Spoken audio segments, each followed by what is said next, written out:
Chapter 13. The Honourable John Yates, this new friend, had not much to recommend him beyond habits of fashion and expense, and being the younger son of a lord with a tolerable independence, and Sir Thomas would probably have thought his introduction at Mansfield by no means desirable. Mr. Bertram's acquaintance with him had begun at Weymouth, where they had spent 10 days together in the same society, and the friendship, if friendship it might be called, had been proved and perfected by Mr. Yates's being invited to take Mansfield in his way whenever he could, and by his promising to come. And he did come, rather earlier than had been expected, in consequence of the sudden breaking up of a large party assembled for gaiety at the house of another friend, which he had left Weymouth to join. He came on the wings of disappointment, and with his head full of acting, for it had been a theatrical party, and the play, in which he had borne a part, was within 2 days of representation, when the sudden death of one of the nearest connections of the family had destroyed the scheme and dispersed the performers. To be so near happiness, so near fame, so near the long paragraph in praise of the private theatricals at Ecclesford, the seat of the Right Honourable Lord Ravenshaw, in Cornwall, which would of course have immortalized the whole party for at least a 12-month, and being so near to lose it all, was an injury to be keenly felt, and Mr. Yates could talk of nothing else. Ecclesford and its theatre, with its arrangements and dresses, rehearsals and jokes, was his never-failing subject, and to boast of the past his only consolation. Happily for him, a love of the theatre is so general, an itch for acting so strong among young people, that he could hardly out-talk the interest of his hearers. From the first casting of the parts to the epilogue, it was all bewitching, and there were few who did not wish to have been a party concerned, or would have hesitated to try their skill. The play had been Lovers' Vows, and Mr. Yates was to have been Count Castle. "A trifling part," said he, "and not at all to my taste, and such a one as I certainly would not accept again, but I was determined to make no difficulties. Lord Ravenshaw and the Duke had appropriated the only 2 characters worth playing before I reached Ecclesford, and though Lord Ravenshaw offered to resign his to me, it was impossible to take it, you know. I was sorry for him that he should have so mistaken his powers, for he was no more equal to the Baron. A little man with a weak voice, always hoarse after the first 10 minutes. It must have injured the piece materially, but I was resolved to make no difficulties. Sir Henry thought the Duke not equal to Frederick, but that was because Sir Henry wanted the part himself, whereas it was certainly in the best hands of the 2. I was surprised to see Sir Henry such a stick. Luckily the strength of the piece did not depend upon him. Our Agatha was inimitable, and the Duke was thought very great by many. And upon the whole it would certainly have gone off wonderfully. It was a hard case, upon my word, and "I do think you are very much to be pitied," were the kind responses of listening sympathy. "It is not worth complaining about, but to be sure the poor old dowager could not have died at a worse time, and it is impossible to help wishing that the news could have been suppressed for just the 3 days we wanted. It was but 3 days, and being only a grandmother, and all happening 200 miles off, I think there would have been no great harm, and it was suggested, I know, but Lord Ravenshaw, who I suppose is one of the most correct men in England, would not hear of it." "An afterpiece instead of a comedy," said Mr. Bertram. "Lovers' Vows were at an end, and Lord and Lady Ravenshaw left to act My Grandmother by themselves.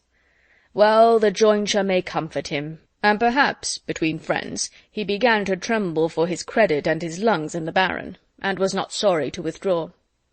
And to make you amends, Yates, I think we must raise a little theatre at Mansfield, and ask you to be our manager."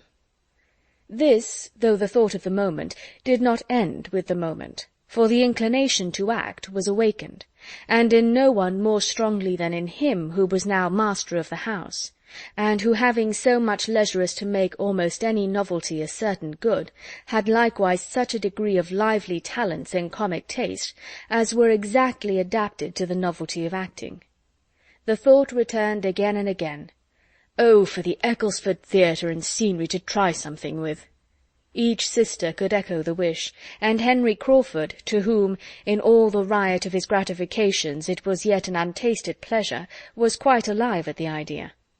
"I really believe," said he, "I could be fool enough at this moment to undertake any character that ever was written, from Shylock or Richard III. Down to the singing hero of a farce, in his scarlet coat and cocked hat. I feel as if I could be anything or everything, as if I could rant and storm, or sigh, or cut capers in any tragedy or comedy in the English language. Let us be doing something, be it only half a play, an act, a scene. What should prevent us? Not these countenances, I am sure," looking towards the Miss Bertrams, "and for a theatre, what signifies a theatre? We shall be only amusing ourselves. Any room in this house might suffice." "We must have a curtain," said Tom Bertram, "a few yards of green baize for a curtain, and perhaps that may be enough." "Oh, quite enough," cried Mr. Yates, "with only just a side wing or two to run up, doors in flat, and 3 or 4 scenes to be let down. Nothing more would be necessary on such a plan as this. For mere amusement among ourselves we should want nothing more." "I believe we must be satisfied with less," said Maria. "There would not be time, and other difficulties would arise. We must rather adopt Mr. Crawford's views, and make the performance, not the theatre, our object. Many parts of our best plays are independent of scenery." "Nay," said Edmund, who began to listen with alarm, "let us do nothing by halves. If we are to act, let it be in a theatre completely fitted up with pit, box, and gallery, and let us have a play entire from beginning to end. So as it be a German play, no matter what, with a good tricking, shifting after-piece, and a figure dance, and a hornpipe, and a song between the acts. If we do not outdo Ecclesford, we do nothing." "Now, Edmund, do not be disagreeable," said Julia. "Nobody loves a play better than you do, or can have gone much farther to see one." "True, to see real acting, good, hardened real acting, but I would hardly walk from this room to the next to look at the raw efforts of those who have not been bred to the trade, a set of gentlemen and ladies who have all the disadvantages of education and decorum to struggle through."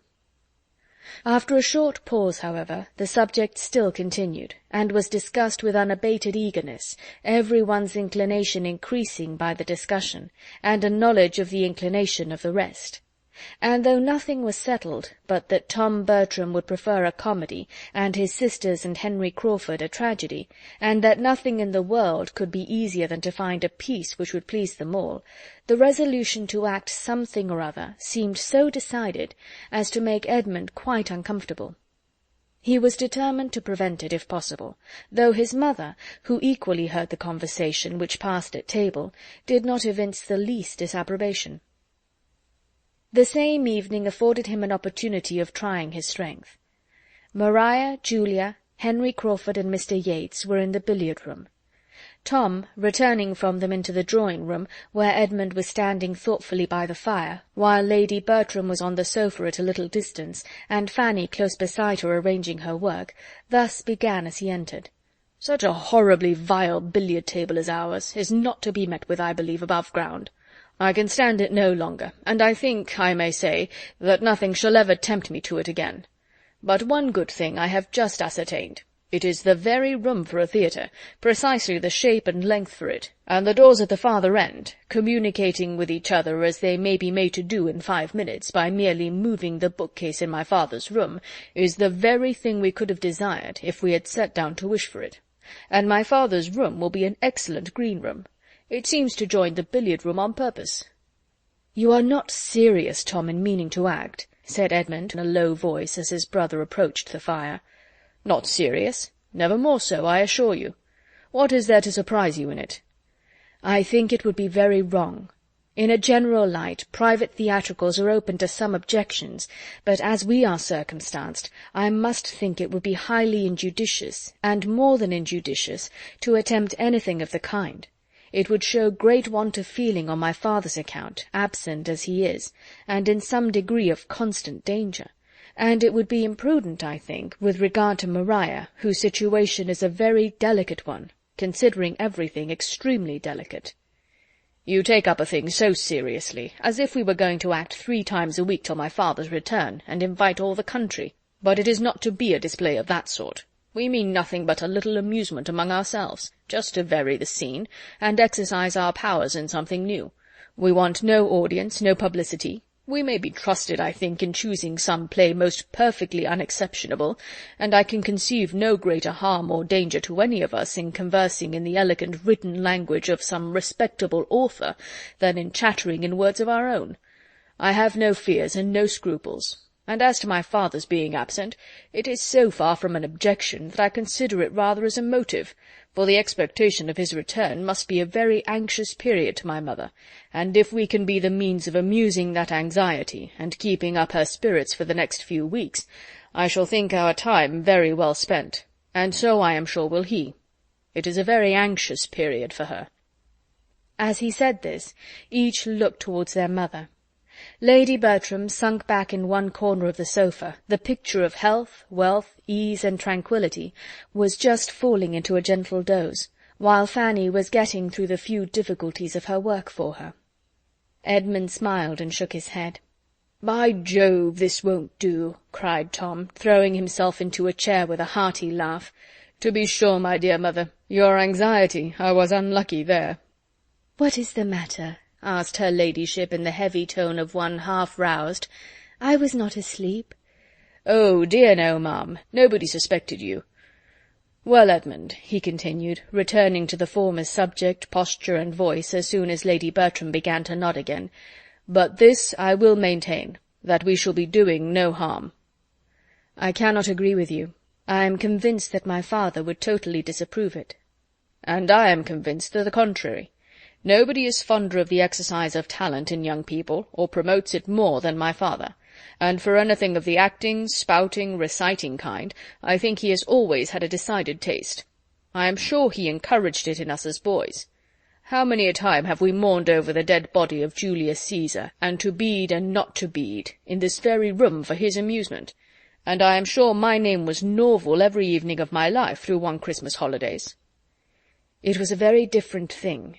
You must see the difference yourself. My father wished us, as schoolboys, to speak well, but he would never wish his grown-up daughters to be acting plays. His sense of decorum is strict." "I know all that," said Tom, displeased. "I know my father as well as you do, and I'll take care that his daughters do nothing to distress him. Manage your own concerns, Edmund, and I'll take care of the rest of the family." "If you are resolved on acting," replied the persevering Edmund, "I must hope it will be in a very small and quiet way, and I think a theatre ought not to be attempted. It would be taking liberties with my father's house in his absence, which could not be justified." "For everything of that nature I will be answerable," said Tom in a decided tone. "His house shall not be hurt. I have quite as great an interest in being careful of his house as you can have.